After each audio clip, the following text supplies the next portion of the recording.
Hello everyone, good afternoon, and Hi. this is going to be a bit confusing because it's Wellbeing Wednesday on a Thursday. It's Wellbeing Wednesday on a Thursday. On a Thursday, and yeah. we were a bit busy last week, weren't we? So we missed Yeah, it. yeah. So anyway, we are back, aren't we? We're back. That's the We're main back. bit. That's it.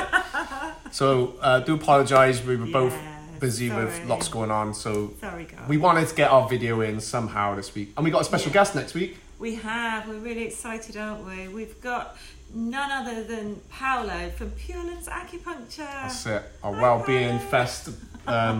He's our Wellbeing Fest bestie. That's isn't it. he? That's the one. So, hi guys, hope you're doing all well, and episode 18. Episode 18 already. Yeah, I know. episode Wow. 18.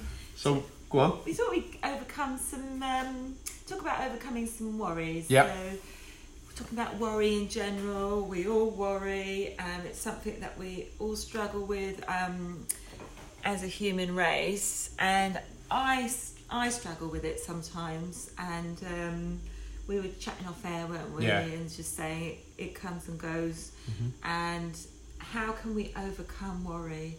Because it's something that can really drag you down if you let it. Yeah. You can kind of go down like this in a bit of a spiral. So just looking at understanding what worry is and how we can offset it, really.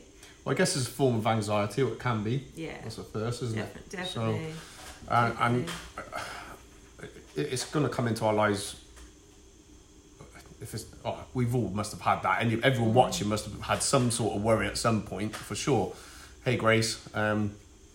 So, yeah, I think it's so, you know, when it can come and it's like this one, you know, it's not so bad, but it's actually not so bad, but it can seem like a massive thing. Yeah. And then there's days when it's like, oh my God, it's everything. Yeah, it's overwhelming. Yeah.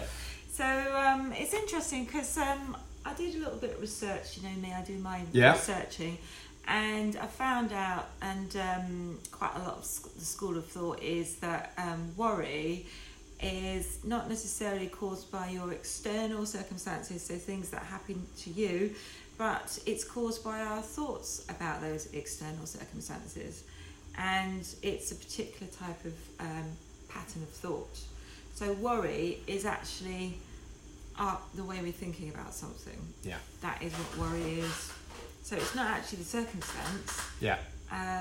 But it's also just kind of maybe looking at the worst scenario in our head in the future and thinking, okay, we're projecting into the future now and we're imagining that something's going to go wrong. Yeah. When it might not go wrong. Yeah. Yeah. I think there's some good from that in some respects, because it prepares you. Yeah. I think with myself, but I'll churn it over and over and over. But then when that thing comes round, then I'm well prepared because I didn't sleep for like 6 weeks or something. But I think it helps in the respect of. It does give you a little bit of reality. Like for me, it's more like I need to fix this. Yeah. Maybe it was that old engineer. I need to fix this. And what plan have I got if XYZ does happen? Yeah. Like a plan of action. But the problem is. Well, that's it. That's a good tip. Yeah. Straight away. What's the plan of action? And maybe what I should do more of. In fact, when I've done it, is write it down. Yeah. What's the plan? We're going to do this, and it might just take that. Yeah. Take a layer off the thought. Yeah. Take a bit of a sting out of the worrying thought. You could have a journal, couldn't you? And then if you're getting those worrying thoughts, and often they come late at night, and when everything's kind of quietening down, and all we can hear is our thoughts in our mind. And if we've got a journal and something's worrying us, and we write a plan of action for that worst case scenario. So if XYZ happens, I'll do A, B, C. Yeah. And if B happens, I'll do C, and if D happens, I'll do E. Yeah. And that can really be quite soothing and reassuring for you. And I was just thinking about. And it's like that offload, isn't it? You know, it might be you change that plan or don't go to whatever, but I think it's just that part of you. I'll say the chimp, because that was that book at Chimp Paradox, but it's just playing up a little bit. That part of our brain is just playing up, and it just needs to blah, blah, blah, blah, it out, maybe vent it out, and then actually that sounded however it sounded, or okay, I've calmed down, and then we can see a bit more clearly. Yeah, you can feel that you're not drowning in it all. Yeah, and sometimes you've got to say, okay, that's enough. You've got to talk to yourself and say, right, okay, enough's enough. Let's just look at the facts here. Yeah. Let's look at the facts. Yeah. And the other thing is that when we are worried and when we're anxious, we produce an emotion called fear. So then the fear gets hold of you, doesn't it? And once you're in that rabbit hole, it's quite hard to get out of it. Like paralyzing sometimes. Yeah, it can be. They do say that there's kind of fight, flight or freeze, don't they? Yep. So you'd be in the freeze mode then, and you'd kind of be like a scared rabbit in the headlights, not knowing what to do and what action to take. And in fact, animals in the wild adopt the freeze mode, don't they, to play dead. So that their predators they're preparing themselves. Don't take them and eat them up. Preparing your bodies getting prepared for what was going to happen. It's really interesting. So fight, flight or freeze can be kind of a secondary of these anxious feelings and thoughts. And the problem is that it's actually just the way our mind is perceiving a scenario that causes this anxiety. So in fact, you could say that we're creating our own anxiety ourselves because we're not in control of our mind. So it's about getting back to basics and realising, okay, this is a thought pattern. What is the reality of that actually happening? And if that is a reality, what is my plan of action so that I can take positive steps to counteract that worry? Yeah.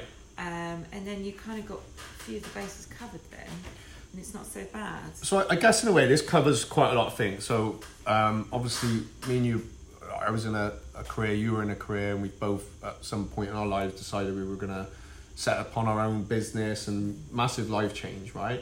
So that was quite scary. Yeah. It is scary, yeah. And I think your brain, and I remember, I don't know if I was worried, but I think any niggle that come in as well, I'll have to do this and I'm still to do that today. Yeah.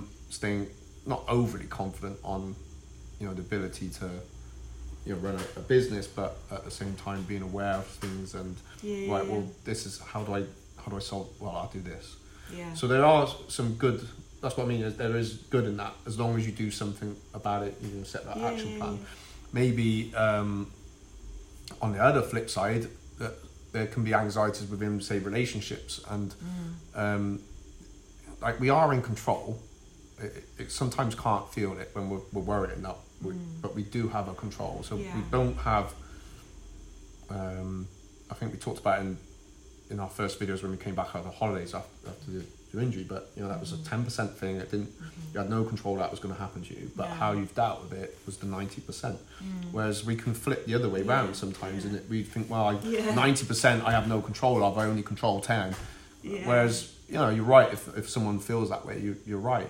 And there's times when we probably all flip into the 90% bit of I've got no control over this. And, it feels much nicer when we feel like we've got control, don't we? So like you take the power back. Not to control, but like I say, because I just went off onto relationships, but in that sense, then you can control it, but the worry is just, but if it's going to happen, it's going to happen. You just got to be. But also, don't let it consume you, because it will act, probably, if anything, it will become a poison within that whole thing anyway, or some sort. So I don't know. And it's so easy to let those thoughts escalate, isn't it? And then it does consume you. I think you start, in any sense, when you worry and you start to look for more worries, you'll find them. They'll come. And you'll but most of the time, like in stuff I've read, things I've seen, experience, and even myself, you start to create more problems. Yeah, you do. Do you know what I mean? Yeah, you're going to go off at a tangent and think, oh yeah, and what about X, Y, and Z? You get what you focus on. Yeah, you do. Law of attraction. Yeah, you definitely get it. Negative stuff comes in. Yeah, it does. And then you feel like, well, it's just, I've done it. I've got bad luck at the moment, just my luck, whatever. You end up awake at like 4 o'clock in the morning or 3 o'clock in the morning, can't get back to sleep. Because your mind just goes like this, doesn't it? Yeah. Oh, choo-choo train. The other thing I thought, was really interesting is that your body and your human being system cannot tell the difference between an imagined fear or anxiety or worry between that and the real thing, the real event happening. Yeah. And that is quite worrying as well. I know we shouldn't be worried about it, but the thing is that you might as well have had the thing happen to you, because you will get the same reactions from your body.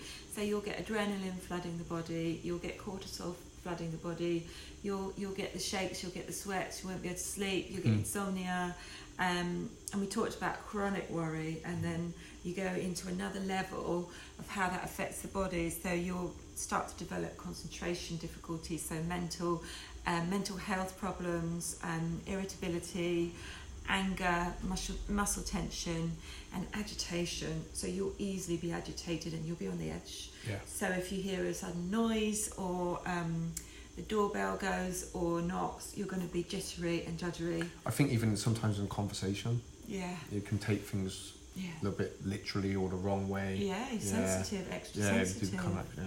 So chronic worry can really affect us, not necessarily just the worry, but then the physical manifestations in the body, how it actually affects the body. And all the hormones that flood into the body are not good for you, like excess adrenaline can cause heart palpitations if it's not kind of like checked early on. So, so now we put more worries into you. Yeah, not to worry you about getting heart palpitations.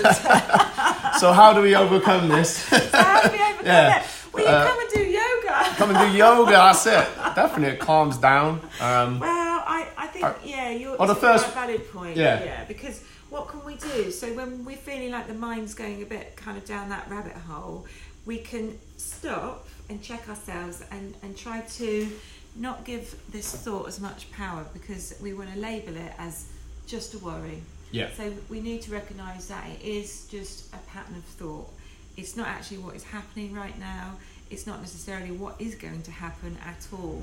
So if we can just break it down and recognise that it's just a thought pattern that is causing that anxiety, that takes the power away from that actual thought of anxiety, and you feel much better. I guess there's, obviously fortunate not to have been in this situation, but there's people in my life that have been in this situation where we have maybe a life-threatening illness, and we can worry about those things, and it's difficult, and there's some things you can't plan for. However, there are things you can still do. You can change. It's how you change your thought process to that. It's easy to say. Yeah. It is very easy to say, but actually, when you do start to change your thought perspective, you feel empowered. And you've got the control back of some sort. So you've got some element of control over your life and where whatever you're going to be doing on, to overcome the worries. So we were saying, if you got trusted, I think we said this in other videos, but you've got trusted friends and of course, family, someone where you can offload it, or a diary, and it doesn't have to be like a small circle, doesn't it? It doesn't have to telling the whole world about stuff, but just it does help. And it might be you talk a load of, it might be rubbish, it might not be rubbish, but once it's out, and now and then your brain can work that much easier to think, okay, there's more space for your brain to work then, because you've got it's just getting, I'm not saying it's rubbish, but it could be rubbish in your head. Empty my head, empty the, was it someone, my friend Ninja said this, so if you're watching Ninja, thank you, empty the trash in your head. Filter out the rubbish. Yeah, exactly, get it out, and now you can start focusing on some things, one thing at a time. It's interesting, because I do that at the beginning of the Reiki treatment. I'll start on the crown chakra. To help the crown. It's kind of like opening up a tap. Letting those thoughts filter out that you no longer need. And often I find that our client's head is very busy, and it's kind of busy filing away those thoughts and sorting out all the things it still wants to keep hold of and the things it wants to let go of. And a common feedback for treatments at the beginning from clients is that they feel like their head's all over the place at the beginning. Like thoughts are whirring, it's all kind of like this. It can be overwhelming, right? And it's kind of the head is just deciding what to let go of. During the treatment. So it's the same thing. No, I think it's funny. I remember, I don't know, this has gone back a few years, and I got so much. Whoever I was talking to, they said, "Well, just start talking. You just got to start. Yeah. But yeah, and I definitely with the exercise element is a huge part. God, yeah, you're letting go of that stagnant energy, aren't you? So whether it be yoga or martial arts or just going for a run, lifting up something in the house. You're getting rid of a lot of excess adrenaline when you're punching the bag. Yeah. You know, you can get rid of a lot of anger, I think, when I'm kickboxing. Yeah. Just go out. Not everyone can do those things, so just walk down the road. Yeah. 10-minute walk. You could walk down the roads. You could even skip down the road. You could skip down the road, yeah. Or you could get on your bike. You know, you might even just want to go and chat to a friend. Yeah. It's kind of like offloading in whichever way is best for you, isn't it? Fine, even that's offload. It's just that. Well, you might even just want to lose yourself in a movie or something. Yeah. You know? So. Not a sad one though. No, not a sad one, or one that increases your your worry. Actually. Who knows? So we say label it and let it go. So label that. Label this worry as just a thought. It's just a worry, and then let it go. Yeah. And I find that really helps me. So those are some ways really to. I remember this too will pass. Help you. Yeah, this too. It's going to pass. Everything is kind of temporary. It won't be forever, will it? Even if you're overwhelmed with various different things, focus on one thing. What can I control right now? What can you do? Yeah, can I do anything about it right now? Or no? And then just move forward. Move forward. Yeah. So thank you guys. Yeah, thanks guys. So please share. If you catch it on YouTube when I eventually get to upload those things, then please subscribe and same on the podcast. So next week. Next week we'll have a guest next week. We got Paolo coming in. Paolo's coming in next week. Thanks, Paolo. Yay. On Thursday's World Mental Health Day next week. Yeah, it is. So maybe we're going to touch a bit on that. Yeah, I think so. Yeah, absolutely. So please share your comments and what your experiences of coping with anxiety, with worry. Definitely. Any tips you've got to share with everybody. Especially if we haven't covered something, because we don't. Yeah, we can only say on like how we've experienced it, what we've done to. That's going to be different. I mean, someone else may have a different tip, because not that it doesn't work. It does work, but everyone's different, and how you overcome these things, it will be different for everyone. So it's good to share it out for sure. Definitely. And remember, you're not alone. So thank you guys. Thanks for listening. Peace. See you next week. Bye-bye. Bye.